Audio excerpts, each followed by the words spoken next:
Hi everyone, it's Rachel back with the Shades of Orange, and today I want to do another round of horror reads focusing on some backlist titles that I read and want to tell you about. As per usual, there are some hits and misses in this group. There's some books that I really loved but are really hard to talk about without spoilers, but as always, I will keep this totally spoiler free so you can decide for yourself if you want to check out these books.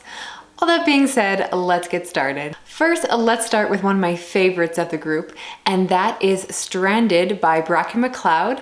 This follows a group of fishermen that during the summer months go out on a work trip and they end up getting stuck in the ice around the Arctic Circle. And once they are stuck in there, strange things start to happen. They become mysteriously ill, and of course they also have to deal with the fact that they are stuck in this ice for an unknown amount of time. And so they begin to ration food and people begin to get hungry, and there is concerns about how long they can stay alive if they can't get out of the situation. The story primarily follows one man who is pretty much the only person who's not sick on this ship, and so he is tasked with going out and trying to get help. They see some shape in the distance, and so he goes to see if it possibly is something that can help them get out of the situation. From the synopsis, you can tell that this book is at least partially a survival story, and I do like those elements. I always enjoy when there is limitations on food and water and other resources, and this book definitely addresses that. This book, as I mentioned, is set in the Arctic, so it does also deal with winter survival. So you do have discussions about frostbite, and I do think it was handled well. The author definitely understands the dangers that come around the cold, which as a Canadian is something I always appreciate in my books. However, despite it being set in the Arctic, I will say the book was not as atmospheric as I expected it to be. It really didn't give me that sense of cold that I wanted, partially because it is set in the summer, but because it's in the Arctic, it still has that ice setting, but it just wasn't the focus of the story. Instead, this is much more of a horror thriller, and so it was such a page turner. I was feeling a little bit slumpy when I picked this one up, and I think I just flew through it in like a day because you're just turning the pages. It reminded me almost of something like a Michael Crichton book where you can just like fly through it really fast. So it has that thriller aspect to it, but it definitely is horror. And while I mentioned that it has that survival aspect to it, I'll say that partway through the story, something else is revealed. They go and find that shape in the distance, and what they find is different than you would expect. And this is the part that I want to tell you because I really like what they found. I really like the twist in the story, but I don't want to spoil it for anyone. So I'm going to just leave it there and say that I really like what comes in, and it brings a bit more of a surreal horror element to the story, a horror element that I like to see, but not everyone will. So it's a tough book to recommend because your enjoyment of this book is really going to depend on how you feel about where the story goes. I personally loved it. I'm definitely interested in reading more by this author and would recommend this one to anyone who is interested in picking it up, someone who likes a survival story with a little bit of an element of, again, something else mixed in there, and I'll let you discover it for yourself. Next, we have a piece of YA horror, and that is The Merciless Volume 2 by Danielle Vega. And I've been gushing about the first Merciless book on my channel for years, and so a lot of people have asked if it's worth continuing on with the series. If you've been following all my videos, you've actually noticed that I have been reading through the other books, but for some reason I decided to read them out of order. So I'm now going back and reading Volume 2, which now that I've finished it, I have read all 4 published books in the Merciless series. And I'll say that this was not the strongest book in the series, but perhaps it also wasn't the worst. This book is a direct sequel to the first book, so I'm going to discuss it in a way to keep this super spoiler free. It follows one of the girls from the first book and dealing with the aftermath of what happened at the end of that book. And while this is a sequel, it does work pretty well as a standalone book. At the beginning, we find out that the girl's mother has died in a car accident, and so in order to avoid being put into the foster care program, she ends up going to live at a boarding school, specifically a Catholic boarding school. So she meets other girls there, her roommates, as well as the nuns and priests that run this organization. And personally, she's dealing a lot with, again, what happened from the first book and is just struggling with her own demons. Now, I would recommend this volume specifically to people that really like the Catholic aspects of exorcisms, because this book is very, very Catholic influenced. And so it goes perhaps to some really crazy places. It really pushes the limits there.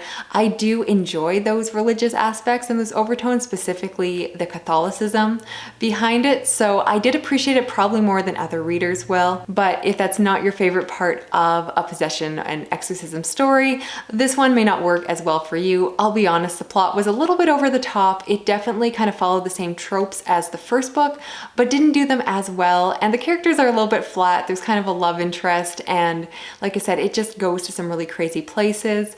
As with all the other books, there is potential harm to animals. They are bloody and gruesome and just unrelenting. So if you like the first book, I'll say you can check out this one. It's not as good, so definitely set your expectations accordingly. Then I went on to read The Good Demon by Jimmy Cajoleas, and this is another young adult horror book. Apparently I was in the mood for some YA, and the reason I picked this one up was that I heard it was another possession story. And if you know me, you know that I'm always on the lookout for new possession stories, ones that are a little bit more underhyped, and quite honestly, at this point, I will read anything that has the horror possession label on it because it's a subgenre that I just cannot get enough of.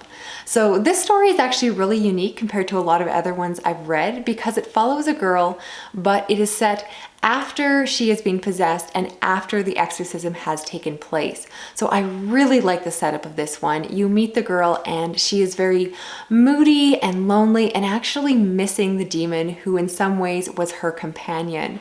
And she is just struggling with that loss. And because of that, she is just struggling to adjust. She makes friends with the son of the priest, or pastor rather, that exorcised that demon. And the son is very naive. He kind of follows all the tropes of a Bible thumper. He doesn't believe in evolution or anything like that, but they do start to get along.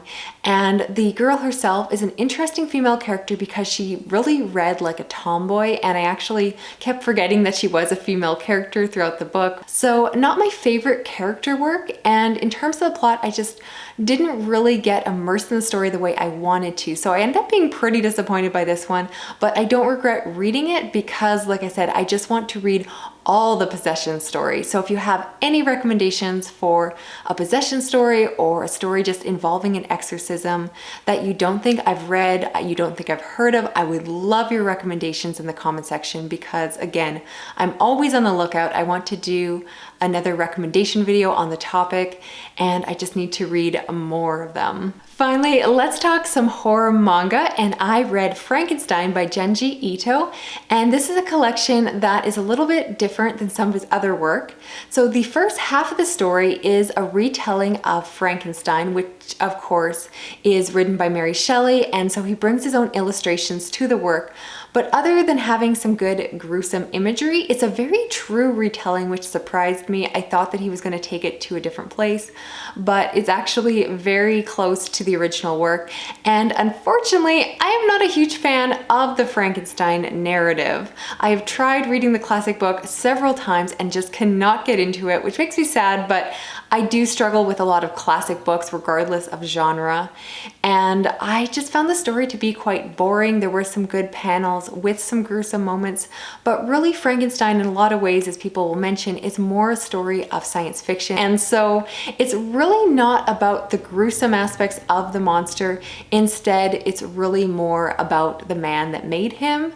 And it's just kind of a gothic piece of science fiction that just isn't one that connects with me. So I didn't really enjoy the first half of the book, and then the second half of the book is a collection of short stories that all center around a group of students.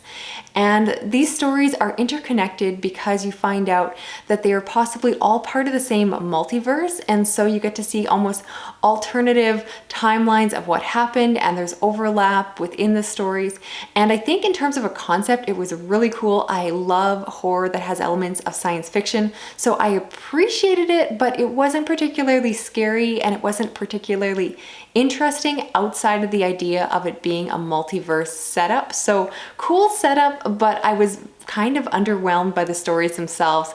So it pains me to say that I just found this story collection to be average. I didn't find it bad. I think I gave it 3 stars, but compared to his other work, I wouldn't recommend starting with this one. This is more one that I'd recommend to people like myself that just want to read everything that he has done.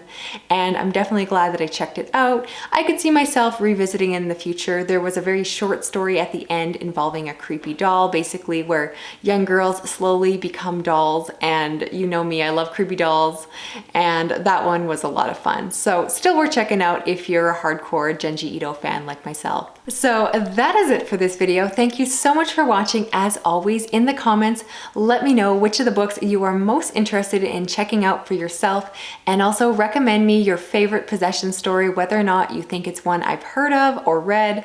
I would love to know which is your favorite. And if you haven't yet, please consider subscribing. I read a lot of horror as well as adult science fiction and fantasy. And don't forget to hit that notification bell. Give this video a thumbs up if you liked it. I will talk to you again soon. Okay, bye-bye.